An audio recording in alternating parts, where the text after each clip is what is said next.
Hi, I'm Josh, and I am here today to rant about a book that's been a bit of a BookTube darling called The Boy, the Mole, the Fox, and the Horse by Charlie Mackesy. Now, before I get into my issues with this particular book, I want to send out a big thank you to my Patreon supporters who have really come to my rescue in this time of, it's probably not an exaggeration to call it a bit of a financial crisis that I'm experiencing. So a big thank you to my Patreon supporters, especially my higher tier supporters, Saver Girl, Abe O, and Mojo Dame, and my even higher tier supporter, Joanna, and my highest supporter of all, Osmondas Perfect. I really didn't want you to increase your pledges, and yet so many of you have increased your monthly pledges to me. I would much rather have a large number of you contributing $2 a month towards what I do here, rather than just this small handful of people contributing a lot. I would just feel better about taking very small amounts of money from a lot of people than the opposite. So if you're able to help me out for just a couple bucks a month, please do check out my Patreon. Like I said, I could really use the help right now, but enough begging for money. Let's talk about this book.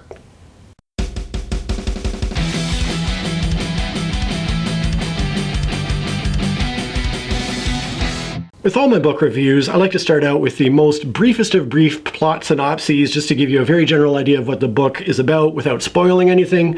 However, there's nothing here to spoil. There is no plot. This is not his story. This, you know those kind of ridiculous motivational posters you see on office walls like mindset is everything or whatever garbage like that. This book feels like a more or less random collection of motivational posters like be kind to yourself and such things. It opens with the boy talking to the mole, and they have a conversation that isn't really a conversation. It's just them batting back and forth these kind of motivational ideas of how you should view yourself and the world. And then all of a sudden there's a fox in the picture, and the fox joins in this non-conversation. And then a bit further into the book, all of a sudden there's a horse there who's hanging out with them for whatever reason, and also batting back and forth these various ideas that are supposed to make the reader feel good. And I'm like, so there's no story here. For instance, allow me to read you several pages of this book to show you what I mean. So we have at this point the mole, the boy, and the fox together, and it says, "I think everyone is just trying to get home," said the mole. The next page, all of a sudden there's a horse. Hello? Hello? And the horse is doing a bunch of random stuff. And then it says, "Doing nothing with friends is never doing nothing, is it?" asked the boy. "No," said the mole. Next page. The horse is running around doing stuff. Other stuff is happening. And then even more stuff is happening. And then it says, "You fell, but I've got you." "Everyone is a bit scared," said the horse, "but we are less scared together. Tears fall for a reason, and they are your strength, not weakness."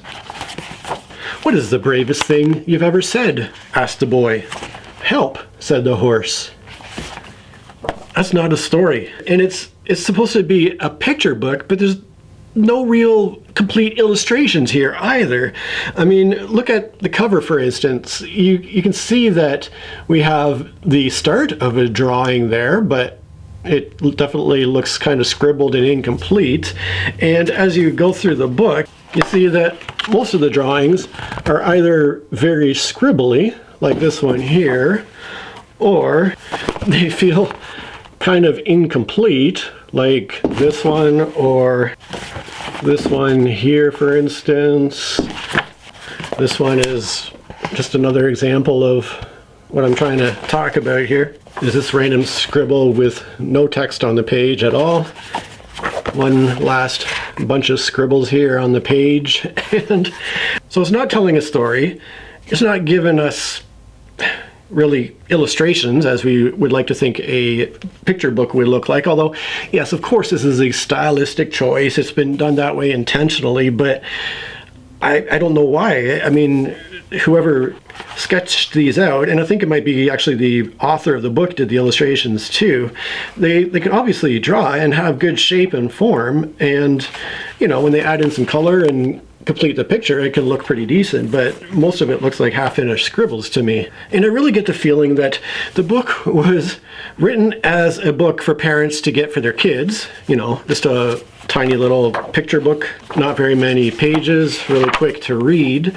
But I think it was also meant to be the kind of book that a parent would read to their kid, and the parent would say to themselves, "Oh, be kind to yourself. That's exactly what I needed to hear for myself. Oh, I'm getting so much out of this book too. Perhaps even more than the child to whom I am reading this book." But for me, with my cold, black stone heart, I just can't handle this stuff. And not all of it is even true. Take this little passage, for instance. The mole is speaking and says, "I've discovered something better than cake." "No, you haven't," said the boy. "I have," replied the mole. "What is it?" "A hug. It lasts longer." "That's not true. A hug isn't better than cake. Cake is a hug in food form, and it tastes delicious. There's no world in which a hug is better than cake." Yes, I need a hug. I hear you, okay? I also need cake, so, you know, what are you going to do? So if we don't have a story with a plot, and we don't have illustrations as far as complete actual pictures go, what we have here, bound up in several wasted pages, are nothing but a bunch of pithy platitudes, unctuous aphorisms, oleaginous epithets, and Pecksniffian pleonasms. That's all this book is, and yet it purports to be something profound and wonderful that's going to make you feel so much better about yourself. As I read through it, I just kept getting more and more frustrated, like, what am I reading? What's supposed to be happening here? And then right near the very end of the book, I read this. The horse is talking to the boy. The boy says, "Do you have any other advice?" asked the boy. "Don't measure how valuable you are by the way you are treated," said the horse. Don't measure how valuable you are by the way you are treated. Whew. Yep. As I began to read it, I realized what this book is a